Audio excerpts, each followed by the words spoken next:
নমস্কার বন্ধুরা, J A cook and স্টাইলে সবাইকে স্বাগত জানিয়ে আজকে আমার রান্নাঘরে একটা নতুন রেসিপি নিয়ে চলে এসেছি। পটলের রেসিপি।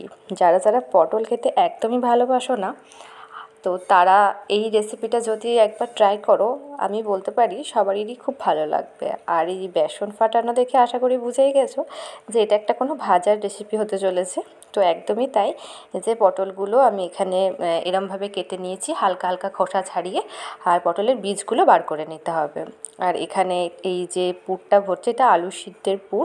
এর মধ্যে বাদাম টাদাম ভেজে একটা মশলা দিয়ে ভালোভাবে একটা ডো মতন তৈরি করে এটাকেই পটলের যে মাঝখানে ফাঁকা অংশটা রয়েছে ঠিক সেখানে ঠিক এই রকমভাবে ভরে দিতে হবে। তো পটল আমরা অনেকে কম বেশি পছন্দ করি না, তো একদমই পটল না খেলেই তো নয়। তো সেই জন্য পটলটাকে একটু অন্যরকম স্বাদে তৈরি করার জন্য এই রেসিপিটা, মানে পটলের চপ। বেশ ভালো না? আমরা আলুর চপ, বেগুনি সবই খাই, এমনকি চিকেন পকোড়া থেকে শুরু করে সবই। তো পটলের যদি এরকম একটা সুন্দর রেসিপি তৈরি করা যায়, ছোট থেকে বড় প্রত্যেকে ভালোবাসবে খেতে। একদম চটজলদি রেসিপি। আর এত তাড়াতাড়ি জিনিসটা হয়ে যায়, যেহেতু ভাজার জিনিস সেহেতু তাড়াতাড়ি তো একদমই হবে। আর খুব ভালো লাগবে এটা খেতে সন্ধ্যাবেলায় বা দুপুরে ভাতের সাথে বা মুড়িতে, খুবই ভালো লাগবে এটা খেতে। তো প্রত্যেকে একবার করে ট্রাই করো। আর আমার এই রেসিপি তোমাদের কেমন লাগলো অবশ্যই কমেন্ট সেকশানে কমেন্ট করো।